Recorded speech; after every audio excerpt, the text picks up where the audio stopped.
This is part 2 of my participation video here. There was another kind of participation, namely the participation in war crimes and cruelty. And this was actually featured on BBC News earlier this morning. This was more than 24 hours ago. And that story, needless to say, got taken down by BBC News quite rapidly. It scrolled down, quite rapidly. And I'm assuming, as far as the BBC is concerned, if they want to maintain any journalistic credibility at all, we should all be thankful that they featured it in the first place.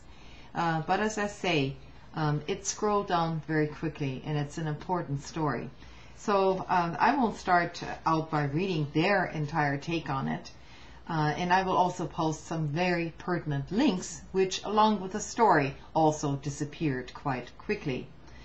A human rights group founded by Israeli veterans has collected what it says are damning testimonies from soldiers who took part in the offensive in January against Hamas fighters in Gaza.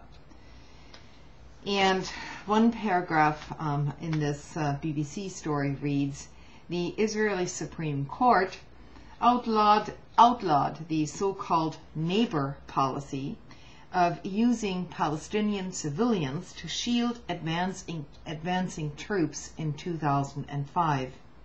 Until now, the Israeli army always had a ready answer for these allegations that war crimes were committed during its offensive in Gaza. Such claims were, they said, simply Palestinian propaganda. Now, though, these accusations of abuse are being made by Israeli soldiers themselves." I spent some of my lunch break today reading some of that testimony. And needless to say, it wasn't a good lunch, and I couldn't eat my lunch basically after reading this. And I'll just read you just some very, very minor sentences, and I want you to, kind of let your imagination come into this. So one of the soldiers said, "So you were disappointed," one of the questioners said, "So you were disappointed after you came back," questioning this Israeli soldier. "Yes, very," the soldier said, "but I didn't really have any other expectations. I don't kid myself. This is our army, and after all, at the end of the day, basically what you have is 60, 19 or 20-year-old kids for whom vulgarity and violence has basically become a way of life. There's nothing to hold you back. Your commanders won't tell you to hold back anything." And so no, I wasn't too surprised. The testimony, coming from this hearing is, I'm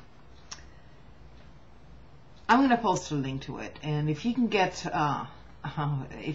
through the first 45 pages of it, and it's going to be probably a PDF document because they took all other documents down, then you should consider yourself lucky to be able to read it. It is a very damning testimony, and it goes far beyond just the use of white phosphorus and any of that. This is very, very personal testimony of what happens on the ground when basically